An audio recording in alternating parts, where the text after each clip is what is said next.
আমার আন্দাজ ভুল হতেই পারে না। হেমই ডায়েরি পাল্টে দিয়েছিল। শিয়ালের থেকেও ধূর্ত। তবে এবার হেমের পতন হবে।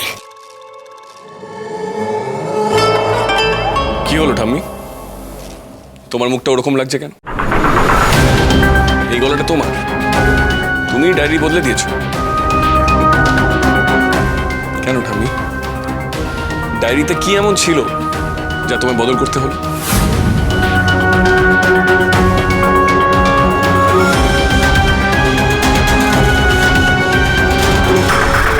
মনে পড়ে কর্তামা, আমার ঘরে ক্যামেরা বসিয়ে আমি হারমোনিয়াম নিয়ে কি করছি সেটা আপনি রেকর্ড করে আমাকে ভাসিয়েছিলেন।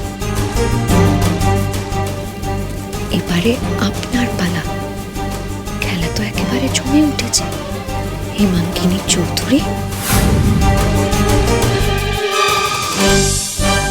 না, ঘাবড়ে গেলে চলবে না। চিনি ভয়ানক চাল চেলেছে। আমাকে এই চালের জাল কেটে বেরোতেই হবে। মা, মা এটা তো আপনার গলা। আপনি এসব কি বলছিলেন মা? ডায়েরির বদল মানে? না না, এটা ঠাম্মির গলাই না। আজকাল এরকম অনেক রকম ভাবে মানুষের গলা নকল করা যায়। এখানে ঠাম্মির গলাও নকল করা হয়েছে। এবার ঠাম্মিকে বিপদে ফেলার জন্য, সব দায় ঠাম্মির ওপর চাপানোর জন্য। ও মা, তাই নাকি? কি করে গলা নকল করা যায়? এখন অনেক রকম টেকনিক আছে, অনেক সফটওয়্যার বেরিয়েছে। আমি এই বাড়ির মধ্যে বসে সেটা কি করে করলাম? মানে সেটা যদি আপনি একটু বলে দেন ভালো হয়। রন, রন, তুমি এই মেয়েটার কথা বিশ্বাস করো না তো। ওর এখন দেয়ালে পিঠ থেকে গেছে তো, তাই ও এখন যা খুশি তাই করতে পারে। কিন্তু অকাট্য প্রমাণটা ফেলে দেওয়া যাচ্ছে না বলে এসব হাস্যকর কথা বলবেন না।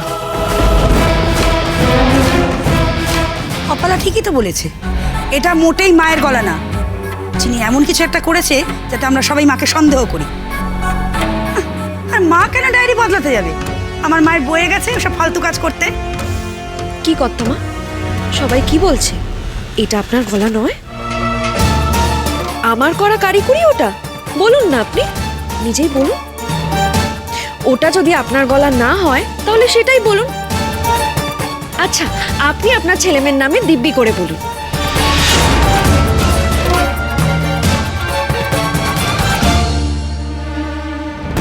আমার হাত থেকে তোমায় কেউ রক্ষা করতে পারবে না চিনি।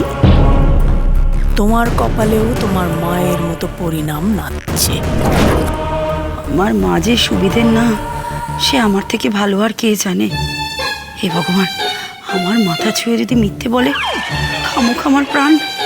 বাবা গো,